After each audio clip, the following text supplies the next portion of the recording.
ભરૂચના કલેક્ટરનું નામ શું છે?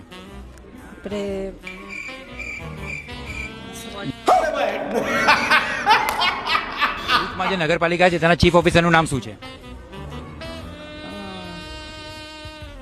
Depression. KYC know your corporator. ભરૂચના વોર્ડ નંબર 4 માં આપણે આવ્યા છે, જ્યાં ભારતીય જનતા પાર્ટીએ જે ટિકિટ આપી છે તે ઉમેદવાર છે હેમેન્દ્રભાઈ પ્રજાપતિ, પ્રજ્ઞેશભાઈ પટેલ, દક્ષાબેન વસાવા, જિગ્નિશાબેન પટેલ. Your question. ભરૂચના ભાજપના પ્રભારી કોણ છે? માન્ય પરાક્રમસિંહ જાડેજા. ભરૂચ નગરપાલિકામાં પહેલા કેટલા વોર્ડ હતા? પ્રથમ 11 વોર્ડ હતા, હાલ કેટલા છે? હાલ 11 જ છે. પહેલા 14 હતા, હવે 11 છે. ભરૂચના કલેક્ટરનું નામ શું છે?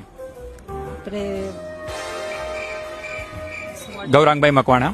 રાષ્ટ્રીય પ્રમુખ ભાજપના કોણ છે, ખબર છે નામ? નીતિન નબીન. ભરૂચમાં જે નગરપાલિકા છે તેના ચીફ ઓફિસરનું નામ શું છે? તો મિત્રો, આ હતા ભરૂચ નગરપાલિકાના વોર્ડ નંબર 4 ના ઉમેદવારો.